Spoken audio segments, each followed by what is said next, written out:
sobre a história da igreja, que nós temos já um longo período relatado nesse assunto, nesse tema, de grande importância para a nossa edificação, para as nossas vidas. Hoje nós vamos falar um pouquinho sobre Martinho Lutero. Nós temos ali a imagem de Lutero, que nós separamos no culto passado. E nós temos lá uma mensagem que Lutero disse que qualquer ensinamento que não se enquadre nas Escrituras deve ser rejeitado, mesmo que faça chover milagre dos céus todos os dias. Mesmo que faça chover milagre todos os dias, se não se enquadrar nas Escrituras, é um ensinamento que deve ser rejeitado segundo o pensamento de Lutero. E foi justamente analisando o livro de Romanos, que nós terminamos de lermos, assuntos sobre a fé, que levou Lutero a realizar aquilo que ficou conhecido como Reforma Protestante, que nós vamos estar mencionando nessa noite. Vamos dar aqui uma adiantada, então Martinho Lutero, irmãos, ele foi protagonista da Reforma Protestante. Nós vimos que não foi só Lutero que lutou para que a Reforma Protestante viesse ao poder. Muitos outros já tinham lutado, muitos já tinham morrido, já tinham passado por problemas, mas o protagonista, o personagem principal foi Martinho Lutero. Nós vamos estar mencionando alguma coisa sobre Lutero, os fatos, a origem, o nascimento de Lutero. Então nós temos ali Martinho Lutero, que nasceu em 1843 em Esslingen, na Alemanha, e era filho de camponês, era trabalhador das minas. Segundo Gonçalves, que é um historiador, jovem Lutero teve uma infância muito feliz, nada feliz. Seus pais usaram de severidade, mesmo naquele tempo, a criação de crianças, os filhos, eram severos, os pais eram severos para Lutero. E impuseram muitos castigos sobre a vida de Lutero. E isso, irmãos, vai fazer com que as pessoas já crescessem com uma certa revolta em ver ou coisas certas ou coisas erradas. O meio iria decretar a vida da pessoa. Esse período de sofrimento da infância de Lutero possivelmente pode ter deixado traumas, pois o que dele se diz é que durante toda a sua vida foi presa por períodos de depressão e de angústias profundas. Então, o período da infância dele, de severidade, de castigo, com que os pais de Lutero usavam para com ele, pode ser, segundo os historiadores, que tenha deixado vários traumas. E isso, irmãos, dá até um exemplo para a gente, que os filhos devem ser educados, sim, quando precisar corrigi-los, mas nunca ser espancados com severidade, porque isso pode causar muitos traumas na vida das crianças. Vamos falar um pouco sobre Lutero. Em julho de 1505, antes de completar 22 anos de idade, Lutero ingressou no mosteiro agostiniano de Erfurt, na Alemanha. Então ele fazia parte do mosteiro. Nós já falamos aqui o que era um mosteiro local, onde os monges aprendiam sobre as Escrituras. Então Lutero ingressou nesse mosteiro. Ele era da ordem agostiniana, seguia os pensamentos de Agostinho. Segundo o que dele se diz, nós temos ali o segundo tópico, segundo o que dele se diz, várias causas levaram à vida monástica, entre elas o medo da morte, do inferno, e assim ele prometeu a Santa Ana que se tornaria um monge. Muitas pessoas aceitam a Cristo ou acabam se convertendo, segundo o que se diz aí Lutero, e uma dessas pessoas também, o medo da morte ou do inferno. Então, já que tem o medo do inferno, vou aceitar a Cristo. Ele deve saber que ele deve adorar a Deus, não por medo nem de Deus, nem da morte, nem do inferno, mas porque Deus é Deus, não tem outro Deus para ele adorar. Então ele deve ter essa consciência, que só existe um Deus Criador, Todo-Poderoso, Soberano, Supremo, e é esse Deus das Escrituras que ele deve reverenciar, que ele deve adorar.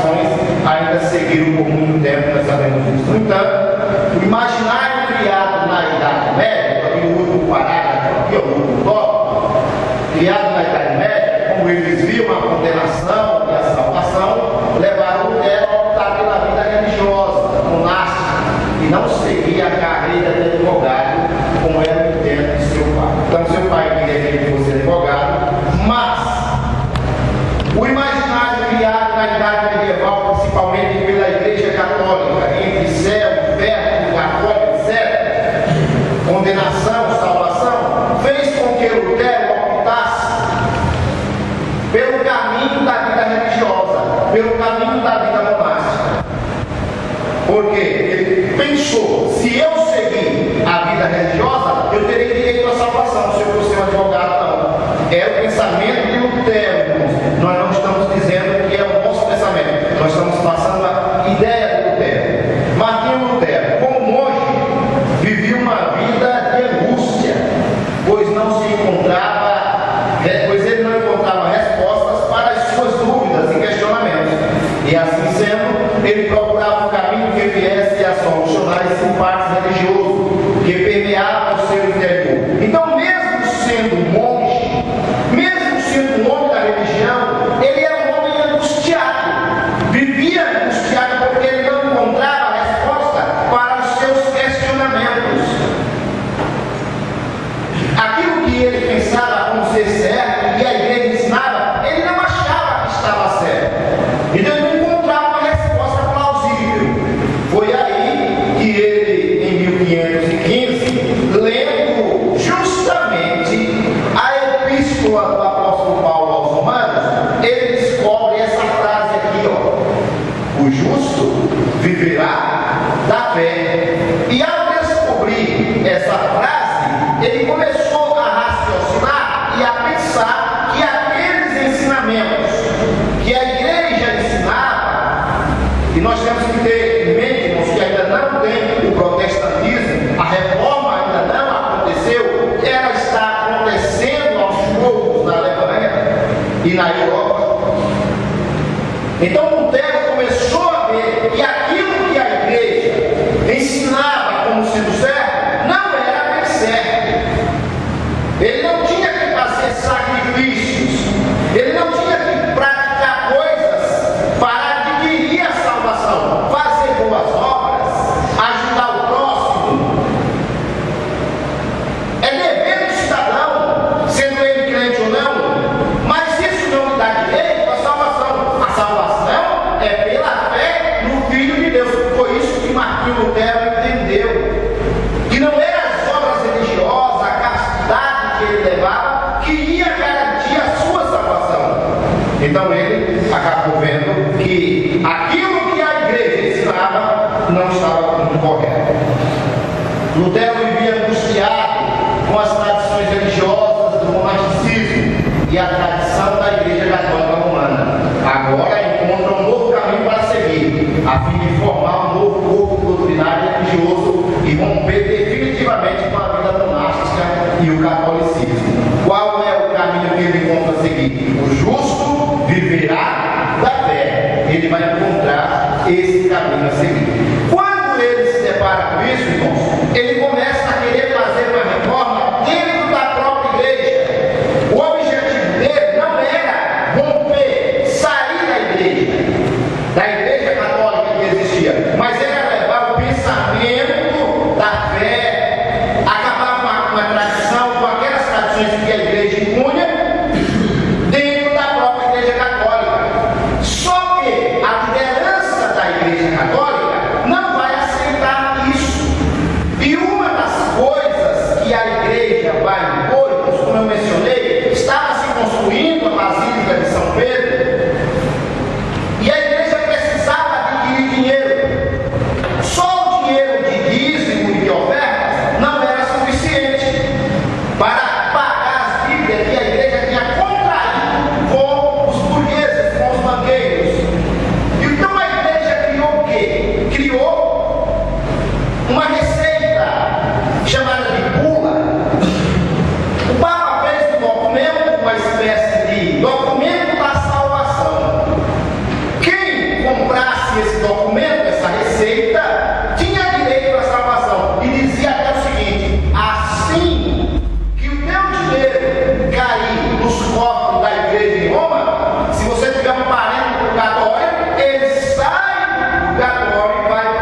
O documento chamado indulgência. Martinho Lutero, ao analisar esse documento chamado indulgência, ele viu que isso era uma grande farsa, uma grande mentira. Ele viu que as pessoas estavam sendo enganadas, que as pessoas estavam sendo ludibriadas, que isso não tinha nada a ver, que você não é salvo porque compra uma indulgência, porque compra um documento feito pelo Papa, ou seja, por quem for, Papa, pastor, seja quem for. Então Martinho Lutero se levanta contra a igreja, contra a liderança da igreja. Um homem chamado João Tetzel saiu vendendo essas indulgências pela Alemanha e pela Europa. Martinho Lutero se levanta contra essa ideia, esse pensamento. Quando ele se levanta contra essa ideia, esse pensamento, irmãos, a Igreja Católica, sob a liderança do Papa, excomunga Martinho Lutero. E Martinho Lutero também excomunga o Papa e a Igreja. Aí tem o início da chamada Reforma Protestante. Ela vai ocorrer, ela já vinha nascendo e agora ela vai ser decretada definitivamente. Martinho Lutero, que era um monge católico, agora ele rompe com a Igreja. E na cidade de Wittenberg, na Alemanha, ele vai fazer um documento com 95 ideias, que ficou muito conhecido mundialmente. As 95 que nós colocamos ali, as 95 teses de Martinho Lutero. Essas 95 teses, irmãos, era principalmente questionando venda de indulgência, entre outros pontos que nós vamos estar mencionando. Então, no dia 31 de outubro de 1517, ele pega essas teses, olha que ideia, e coloca na porta da igreja. Veja lá, pregando na entrada, na porta da igreja. Por quê? Porque as pessoas iriam passar por ali, e quem passasse por ali iria ver aquilo que Martinho Lutero estava dizendo. Muitas pessoas estavam comprando indulgências. As pessoas acreditavam nisso. Mas que bobagem acreditar que comprar um documento assinado pelo irmãos. A época era outra. As pessoas acreditavam. Hoje acreditam em tanta coisa. Acreditam, compra milagre. Vai para o lugar porque lá tem milagre, vai acontecer. As pessoas são ludibriadas de outra maneira. Os médicos são bons. Mas que as pessoas são ludibriadas, não tem dúvida nenhuma. As pessoas são enganadas. Às vezes são enganadas porque querem ser enganadas. E às vezes são enganadas porque estão cegas. Nos dias de Lutero, muitos eram enganados porque queriam ser, e outros porque estavam cegos. Eles estavam cegos. E Martinho Lutero teve que colocar esse documento na porta da igreja, rompendo definitivamente com a Igreja Católica Apostólica Romana. As 95 teses de Lutero.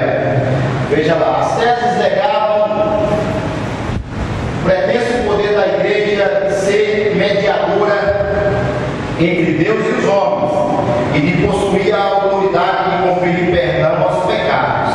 Então Martinho Lutero dizia o seguinte: olha, a Igreja Católica Apostólica Romana, ou qualquer outra, ela não é mediadora entre Deus e os homens. Quem é mediador entre Deus e os homens é Jesus Cristo, e não a igreja, nem Papa, nem pastor, nem ninguém. Mediador, Martinho Lutero está dizendo, é Cristo Jesus, e não a igreja. Então já está rompendo. A finalidade de Lutero era pôr um ponto definitivo naquela forma de mentira e engano que explorava a fé cega do povo. Qual era essa mentira? A venda das indulgências. Então, a venda das indulgências. Para Lutero, aquilo era uma vergonha. Porventura, atualmente, alguns aproveitadores, coloquei no nosso pensamento ali, porventura, atualmente, alguns aproveitadores da fé do povo não estão vendendo lotes de terreno no céu. Isso é uma profanação absurda. A venda de indulgências está tão atual como naquela época. Isso é uma vergonha. Talvez não tenha vendendo lotes no céu, mas tenha vendendo outro tipo de coisa.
contínuo arrependimento. Então, a primeira tese que ele colocou é que a vida do crente, como o crente é um pecador, como o crente é um homem, por trás de cada crente tem um homem, tem uma mulher, tem um ser humano que está sujeito a pecar. Então, ele deve ter uma vida diária, diuturna, de arrependimento. Porque Lutero entendeu que nós pecamos por palavra, obra e pensamento, ideias. E se nós não tivermos uma vida diuturna de arrependimento, irmãos, quem não se arrepende não tem perdão. Até a própria Escritura diz: aquele que se arrepende e deixa, alcança a misericórdia. Mas o que endurece o coração virá cair no mal. O que a igreja estava dizendo é que não tinha necessidade de nada disso. Compre a indulgência e resolve o problema. É fácil, né? Nos dias de Jesus não era indulgência, era oferecer sacrifício. Os sacerdotes judeus abordavam isso. A segunda tese: essa expressão não pode, não deve ser interpretada como referindo-se ao sacramento da penitência, isto é, confissão e satisfação a cargos de ofício dos sacerdotes. É uma tese que Lutero abordava aí. A terceira tese dizia: todavia, não quer que apenas se entenda o arrependimento interno. O arrependimento interno nem mesmo é arrependimento quando não produz toda sorte de modificações na carne. Então, o arrependimento, segundo Lutero, não pode ser um arrependimento de palavras, mas um arrependimento verdadeiro, genuíno. E quando eu me arrependo, como é que eu posso dizer que eu estou realmente arrependido de alguma coisa que eu fiz de errado? Quando eu deixo, quando eu faço alguma coisa que é pecado, e eu sei que é pecado, que é errado, mas eu me arrependo hoje, e amanhã eu estou fazendo de novo, eu me arrependo amanhã, depois eu estou fazendo de novo, eu me arrependo depois eu estou continuando fazendo. Eu estou brincando com Deus. Estou brincando com Deus. Então Lutero disse que tem que ser um arrependimento genuíno, um arrependimento interior, um arrependimento sincero. Quando isso ocorre, Deus opera e ajuda o crente a prosperar. Lutero mencionava isso. Como eu mencionei com os irmãos, eu peguei até as 95 teses, mas não vou estar abordando aqui, senão nós vamos levar muito tempo. E nós temos muita coisa para estar falando hoje ainda. Então os irmãos têm todo direito de estarem pesquisando. Vocês vão encontrar essas teses de Martinho Lutero. Resumindo, Martinho Lutero levou a igreja protestante porque protesta contra ideias na Alemanha a se separar definitivamente da Igreja Católica Apostólica Romana. Mas isso, irmãos, foi muito caro o preço. Porque na Alemanha as pessoas elas já não estavam mais também contentes com a Igreja Católica. Mas tinha muita gente, principalmente o rei Carlos V, que ele era ligado à Igreja Católica e ele não queria que a igreja se separasse. Ele não era a favor de Lutero, apesar dos burgueses serem a favor de Lutero. Então a Igreja Católica armou uma artimanha terrível para prender Lutero e queimar Lutero vivo. Convocou uma reunião, um concílio, numa cidade chamada Worms, na Alemanha. E Lutero teria que ir para tal Worms, se apresentar diante de um representante do Papa e diante do rei. E ele tinha que se retratar contra essas 95 teses e as suas ideias. Os amigos de Lutero disseram: Lutero, você não vai em Worms, porque lá tem uma cilada para você. E foi quando Lutero fez aquele hino, ele compôs aquele hino: Castelo forte é o nosso Deus, espada e bom escudo, que os irmãos cantam, que os irmãos sabem qual é esse hino. Foi nessa época que Lutero foi convocado a Worms que ele compôs esse hino. E ele disse: mesmo que tenha milhares de demônios em Worms, eu irei lá. E ao chegar em Worms,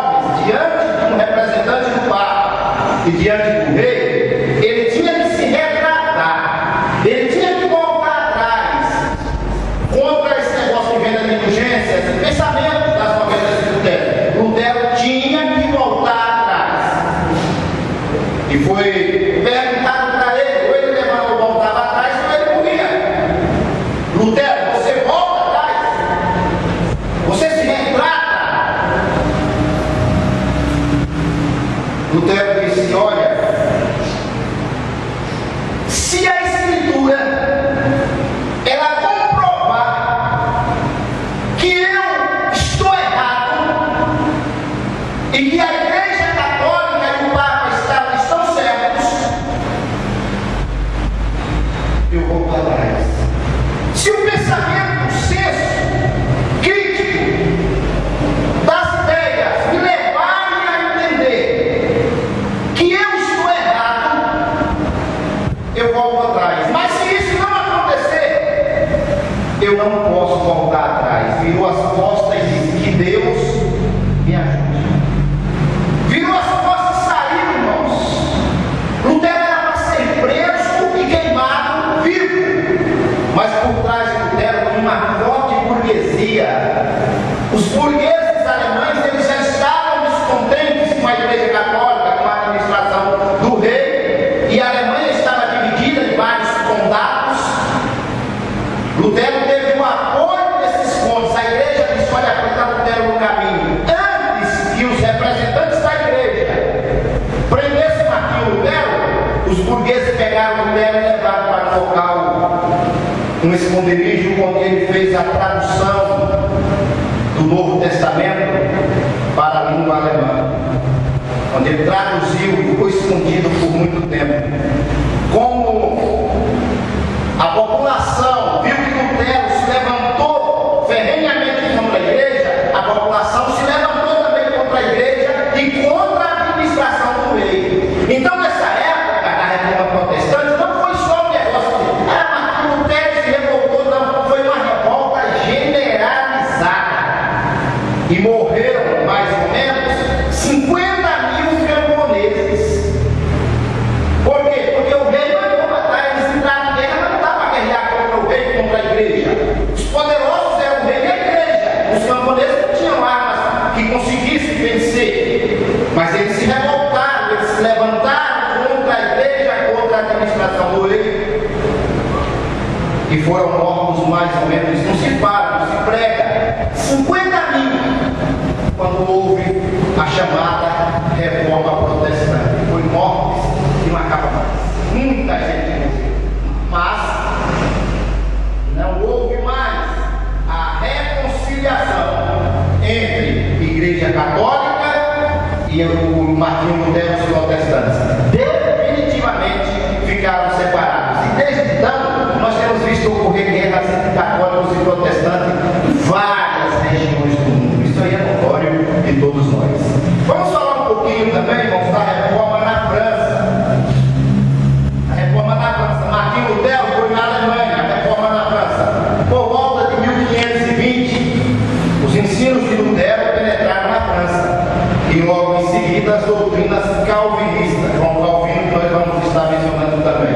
Em 1599 já havia cerca de 400 mil protestantes, que eram chamados, lembre desse nome aqui, huguenotes. Os huguenotes na França, os protestantes, eram chamados de huguenotes. Em 1557, o Papa expediu um decreto de extermínio deles. O rei expediu um decreto de massacre e mandou a todos os seus leais súditos que ajudassem a caçá-los. Então, esses huguenotes, eles foram caçados na França. Os jesuítas percorreram a França persuadindo os seus fiéis a empunhar armas para destruí-los. Assim perseguido pelos agentes do Papa, como nos dias de Diocleciano, foi o imperador romano, reuniram-se ocultamente e muitas vezes em adegas à meia-noite. Ainda falando sobre a reforma na França, os padres pregavam sem descanso.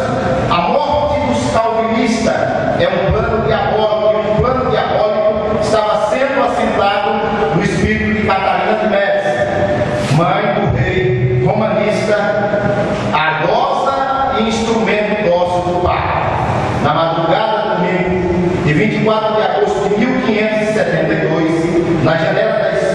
nas janelas escuras do Louvre, que é o museu hoje, Catarina de Médici, Carlos IX e o Duque de Anjou se reuniram. Mãe e filhos debruçaram-se ansiosamente e anelando, com guardas de rapina estreita e vítimas indefesas.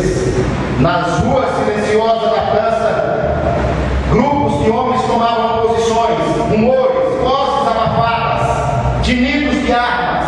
O momento era chegado. Os assassinos estavam prontos à espera do sinal e o sinal veio. E súbito, entre 2 e 3 horas, através do badalado sino da grande igreja de Saint-Germain, que dá o sinal da matança. Logo todos os sinos de Paris tocaram e rebatem. Nas ruas começa a carnificina. 70 mil velozes, inclusive a maioria de seus líderes, foram covardemente trucidados. Foi uma guerra, irmãos, que houve na França entre católicos e protestantes. Os protestantes, o que nós, seguidores de João Calvino, houve uma ordem do Papa para que esses huguenotes fossem caçados. Nós temos que entender, irmãos, que nesta época a autoridade máxima é a igreja. E a igreja decretava quem morria e quem vivia. Esses huguenotes calvinistas, eles estavam atrapalhando a igreja católica na França. Então veio uma ordem para que eles fossem mortos, eles fossem tirados do caminho. Só que não pense que eles iriam ficar também de braço cruzado aí, esperando matanças de qualquer jeito. Houve uma guerra, só que não tinham armas suficientes para enfrentar as forças do rei Carlos IX. Então, foram mortos muitos huguenotes na França. Esses huguenotes eram seguidores desse cidadão aí, chamado João Calvino. João Calvino é considerado até hoje um dos maiores teólogos da igreja. Um homem que montou um corpo doutrinário na igreja que até hoje ainda é seguido por muita gente aí. Os pastores podem confirmar isso comigo. Nós temos aí então uma imagem que mostra a matança aqui no centro, a ordem cuidada por essa mulher, que era a mãe do rei Catarina de Médici, e as famílias aqui. Então a matança que ocorreu por ordem do Papa, por ordem do rei, a luta entre calvinistas, huguenotes e jesuítas. A reforma na Suíça. A reforma na Suíça foi desencadeada por esse cara aqui, ó, chamado Uri Zumbrel. Esse Uri Zumbrel, ele foi o reformador na Suíça. Segundo o historiador Ben Zumbrel, em seu livro História da Teologia, Zumbrel contribuiu muito para a reforma na Suíça. Zumbrel nasceu em 1844, foi contemporâneo de Lutero e Calvino. Foi estudante da Basileia e Berna, onde estava se destacando o humanismo, que vale a pena dizermos que muito influenciou a vida de Zumbrel. Estudou também em Viena, quando voltou para a Basileia, recebeu o título de mestre em artes em 1506. Finalmente deixou seus estudos acadêmicos para ser pároco em Glaucus. Em 1519, Zumbrel tornou-se sacerdote do povo de Zurique. O Zurique estava sobre as ordens do episcopado de Constança, que sua liderança começou a preocupar com as notícias de que estava pregando em Zurique. Segundo Gonzales, historiador Gonzales, que nós temos mencionado nesse estudo, Zumbrel efetuou uma preleção contra as leis do jejum e da abstinência de alguns membros de sua paróquia. Reuniu para comer salsicha durante a quaresma. Isso foi uma afronta para o bispo de Constança, que denunciou o pregador diante do conselho do governo. Então, um problema que surgiu lá, veja por causa de salsicha, que levou a um rompimento. Outro movimento, irmãos, muito importante, que ocorreu durante esse período de reforma protestante, talvez os irmãos não ouviram falar ainda, alguns, esse movimento anabatista, esses nomes que eu estou mencionando aqui, Calvino, Lutero, Zwingli, o movimento anabatista, surgiram como paralelo uns com os outros. Não foi um acontecendo, mas nós estamos falando aqui de uma ordem sequencial, mas de uma ordem que está acontecendo paralelamente, não é ordem cronológica. Então, ao mesmo tempo que estava acontecendo a reforma na Alemanha, estava acontecendo na França, e estava acontecendo em outros lugares, como mencionamos na Suíça. Vamos ver esse movimento anabatista. Tanto Lutero como Zwingli queixavam-se que o cristianismo tinha perdido suas características através dos tempos. O objetivo de Lutero era livrar a igreja de tudo aquilo que era contrário às Escrituras. Então, o objetivo de Lutero era trazer a igreja novamente para os caminhos das Escrituras. A Igreja Católica Apostólica Romana tinha introduzido dentro da igreja muitas coisas que as Escrituras não mencionam. E a igreja acabou tirando os crentes, vamos dizer assim, dos caminhos das Escrituras. Lutero queria retomar essa caminhada de fé dentro das Escrituras. Zwingli, por sua vez, sustentava que tudo aquilo que não se encontrasse escritos na Bíblia tinha que ser rechaçado.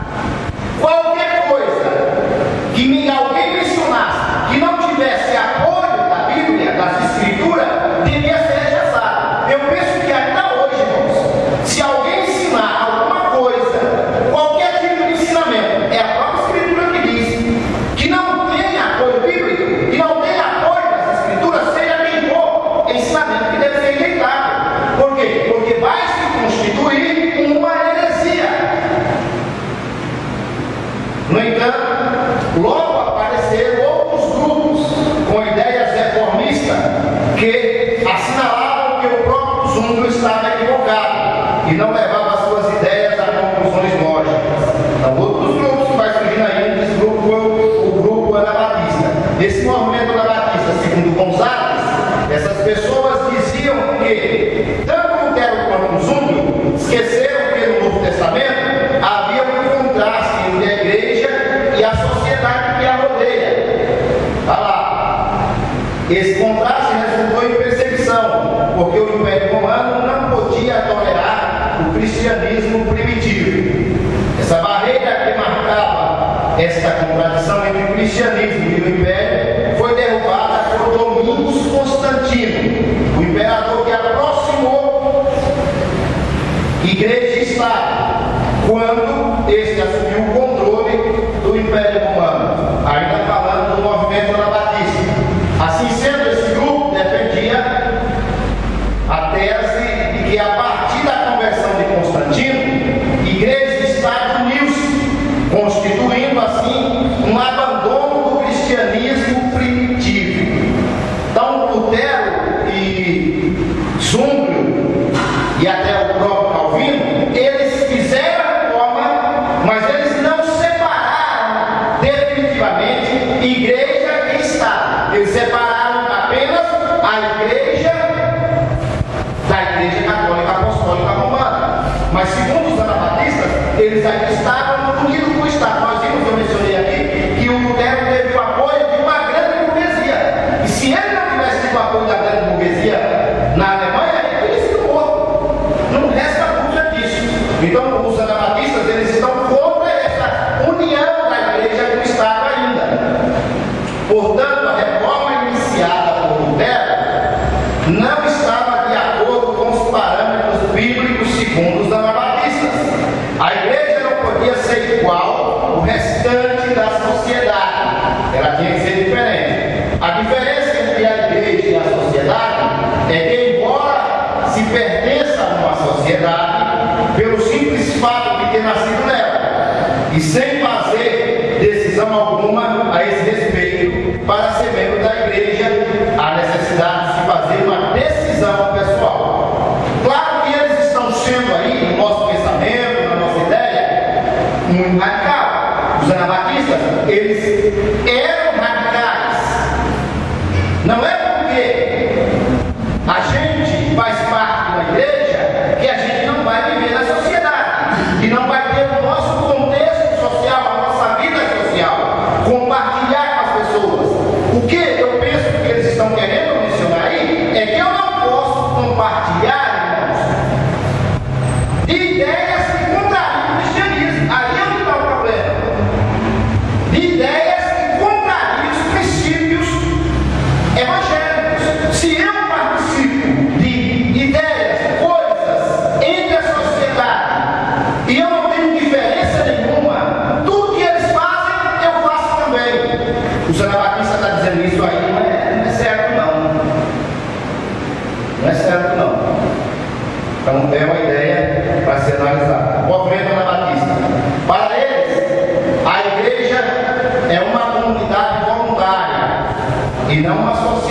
social. Por isso que eu mencionei, os anabatistas, eles eram muito radicais.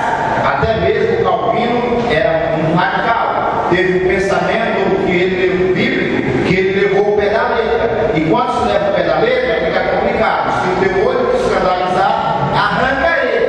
É melhor entrar na vida com o olho só porque tendo dois e ir para o inferno. Calvino levou isso ao pé da letra. E se alguém olhasse alguma coisa que não devia olhar, Calvino mandava furar o olho.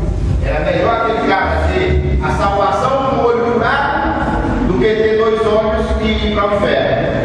Se ele participasse de uma mesa de jogatina nos dias de Calvino, Calvino mandava cortar uma mão. É melhor ele entrar na vida com uma mão só do que ter duas mãos e ir para o inferno. Nós estamos falando de pessoas que fizeram a reforma protestante. A ideia imediata que essa tese trazia era que o batismo de criança devia ser rechaçado, não podia ser aceito, pois esse batismo traz a ideia de uma pessoa cristã, que uma pessoa cristã, pelo simples fato de ter nascido numa sociedade, é cristã. Então, nós mencionamos aqui o pensamento de Domingos Constantino. Quando Domingos Constantino fez a união entre Estado e Igreja, qualquer pessoa que nascesse em qualquer época automaticamente já era cristã. E nós sabemos que houve a ideia de batizar a criança. Então, se a criança era batizada, ela já fazia parte da igreja e já era uma pessoa cristã. Os anabatistas, eles discordavam disso. Olha, ele pode ter sido batizado, esse batismo de criança não serve. Os anabatistas dizem que batismo de criança para salvação não serve. Para ele ser um membro da igreja e fazer parte da igreja, quando crescer, não serve. Por quê? Porque o batismo não é uma decisão pessoal, é a pessoa que tem que se decidir. E para os anabatistas, uma criança não tinha como se decidir.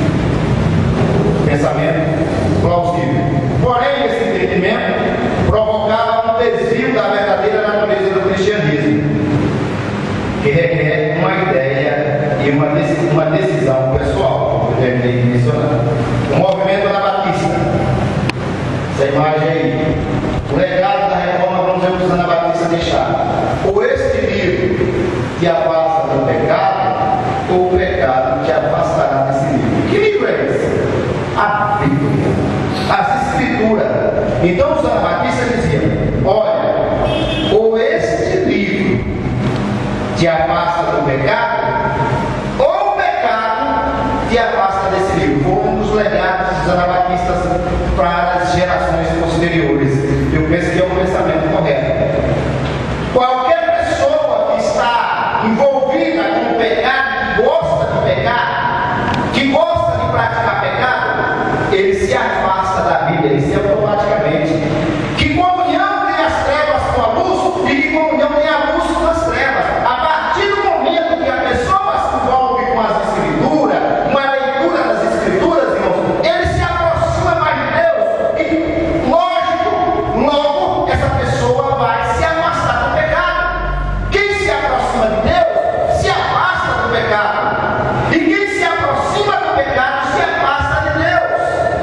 E quem se afasta de Deus se afasta da sua palavra, se afasta das Escrituras. Uma pessoa que está envolvida com o pecado, ele não quer dar com Escritura, ele não quer ler Escritura, ele não quer viver Escritura, muito menos praticar a Escritura. E a pessoa que está envolvida com Deus, ele se aproxima das Escrituras, ele quer ler as Escrituras, ele quer comer as Escrituras. Mas para isso tem que se aproximar de Deus. Então os anabatistas diziam: ou este livro te afasta do pecado, ou o pecado te afastará dele. Pensamento que eu penso é muito correto. Esse movimento anabatista, eles foram muito perseguidos. Então nós temos aqui um outro pensamento dos anabatistas ali, não está dando para ver direito, mas eu vou passar para os irmãos. Anabatismo, movimento mais radical e mais perseguido da reforma protestante. Então esse foi o movimento mais radical, como eu mencionei. Eles eram radicais mesmo, queriam levar a ferro e fogo. Nós sabemos que não dá para levar as coisas a ferro e fogo,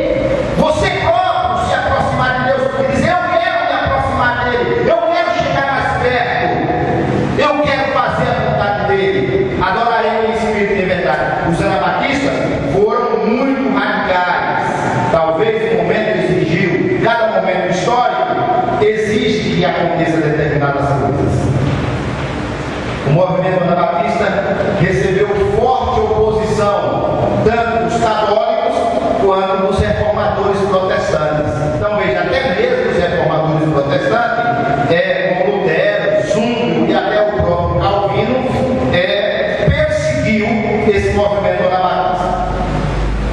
Calvino, João Calvino, nós vamos mencionar um pouquinho aqui sobre esse cidadão. Foi um dos maiores teólogos da igreja e deixou um legado muito importante. Uma das doutrinas de Calvino é que até mesmo nós não concordamos muito, é a doutrina da predestinação. A pessoa, segundo Calvino, essa doutrina da predestinação, umas pessoas nascem para ser salvas e outras para serem condenadas. Isso já está predestinado e não adianta o cidadão fazer nada.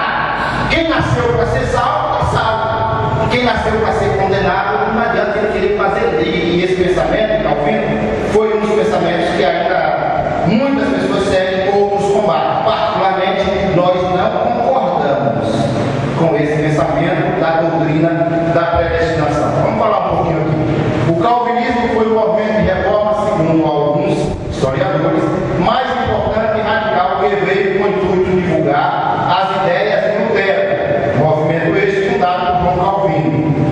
Segundo o historiador Ragundi, Calvino nasceu na França em 1509, foi amplamente educado principalmente no campo de direito, foi também autodidata na área de teologia evangélica e teve influência dos escritores de Lutero e de sua formação.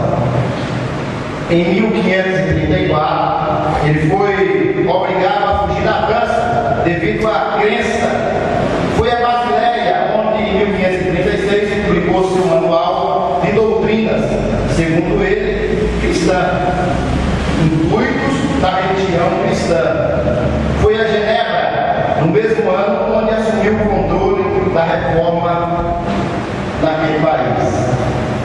Calvino foi muito austero, usando de medidas ríspidas, impôs doutrinas severas à igreja em Genebra. O que eu mencionei aqui, ele disse: olha, se tua mão te escandalizar, como que essa mão vai escandalizar? Calvino pegava as pessoas que faziam parte da igreja e participavam de jogo, de jogatina.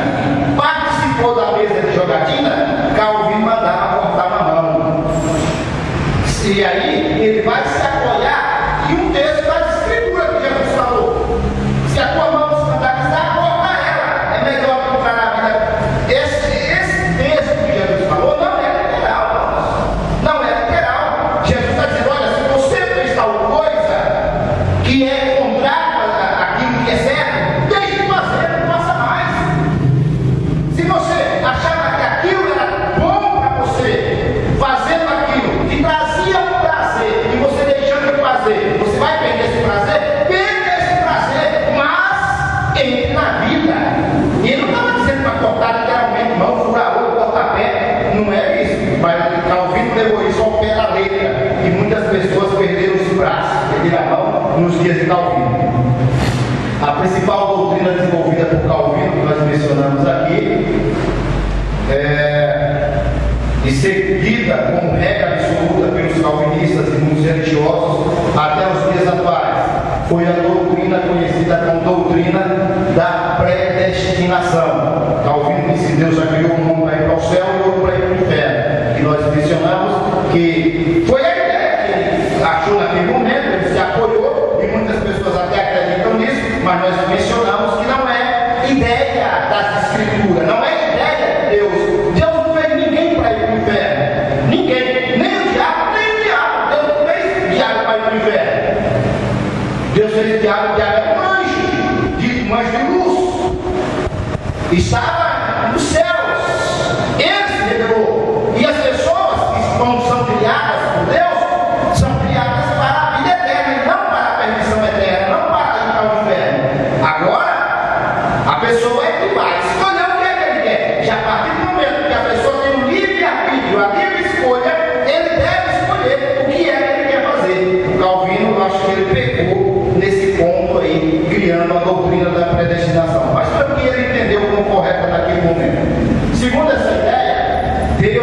é onisciente, já definiu antecipadamente o destino de todos os homens. Isso aí é complicado, né? Deus é realmente onisciente, mas ele não definiu o destino de todos os homens. Vamos pegar a palavra. Ele sabe. O onisciente não quer dizer que ele está determinando. Ele é onisciente porque ele sabe o que vai acontecer com minha vida desde o dia em que eu fui gerado no ventre da minha mãe até o dia da minha morte, até o dia da minha partida. Deus sabe o que vai acontecer. A minha, a sua e de qualquer um. Deus sabe porque ele é onisciente. Mas isso não quer dizer que ele está determinando. Até porque se ele vai determinando o que vai acontecer comigo durante a minha trajetória de vida, então eu sou um fantoche na mão de Deus. E nós não somos fantoches na mão de Deus. Pelo contrário, Jesus disse: eu não chamo vocês de servos, chamo de amigo, porque eu tenho dito e faço. Essa é uma das principais doutrinas do calvinismo. João Calvino, veio o pensamento de Calvino. Essa doutrina certamente jamais prevalecerá até que as igrejas sejam melhor providas de pastores qualificados que possam desempenhar com seriedade o ofício de pastor. Isso é um pensamento tremendo. É um pensamento tremendo de Calvino.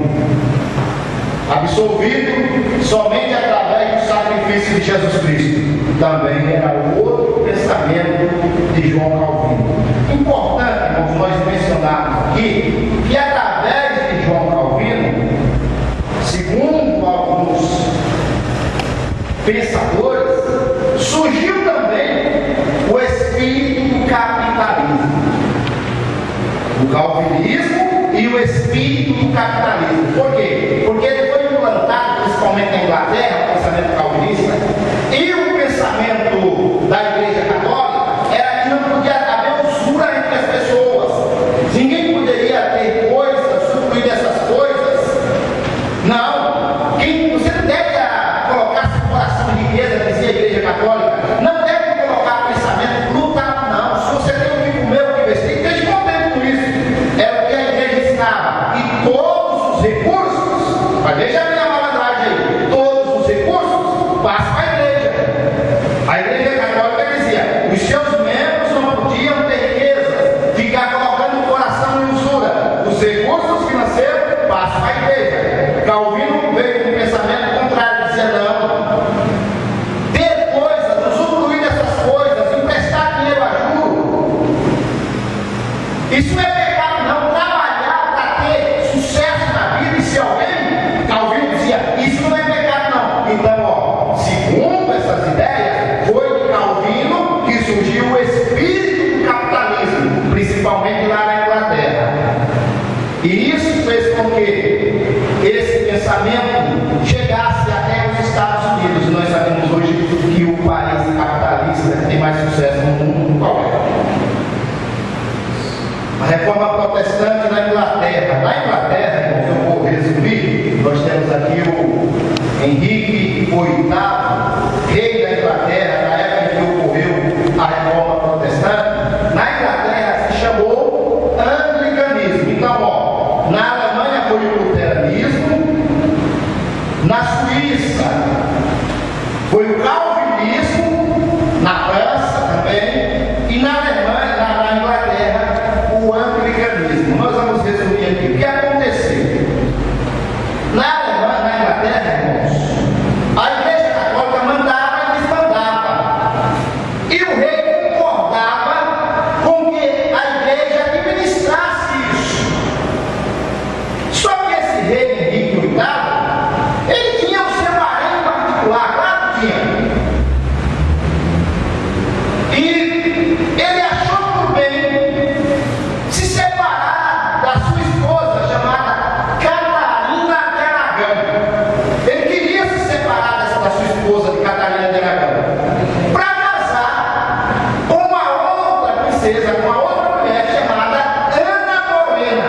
Então o rei Henrique VIII queria deixar a Catarina de Aragão para casar com a Ana Bolena. Ele foi ao Papa pedir permissão para deixar a sua esposa e casar com a outra. O Papa disse: isso é pecado, não pode não posso concordar com o negócio desse não. Eu não assino nada, não vou te dar permissão para você fazer isso. O rei se revoltou contra essa ideia e disse: então eu vou romper com a igreja. Vou sair da igreja católica e vou fundar minha própria igreja. Largo a Catarina, caso com a Ana Bolena, e está tudo certo. Assim se deu a reforma na Inglaterra. O rei largou a mulher, casou com outra e saiu fora da igreja católica, fundando a igreja chamada anglicana, seguindo os mesmos padrões do catolicismo. Só que a igreja católica saiu no prejuízo. Todas as propriedades da igreja católica que pertencia à igreja católica veio para sua mão e ficou com tudo. Então na Inglaterra a reforma já foi por outra coisa. Veja, irmãos, como que a história da igreja é, como que as coisas ocorreram. Então nós vimos como ocorreu a reforma na Alemanha, na Suíça, na França e agora na Inglaterra. Aí nós temos uma imagem aí da Catarina de Aragão.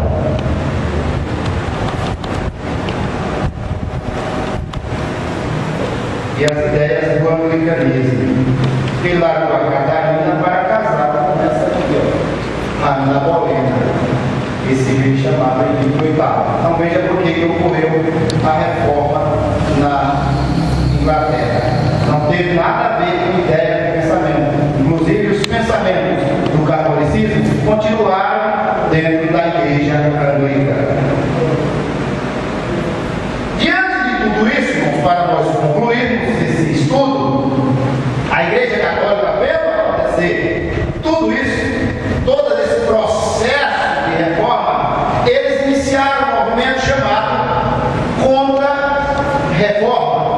Esse movimento que a igreja católica desencadeou na Europa, chamado Contra-Reforma, é uma tentativa de brecar a reforma protestante.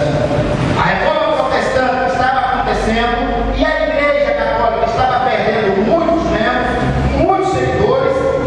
Eles viram que estava perdendo dinheiro também, principalmente.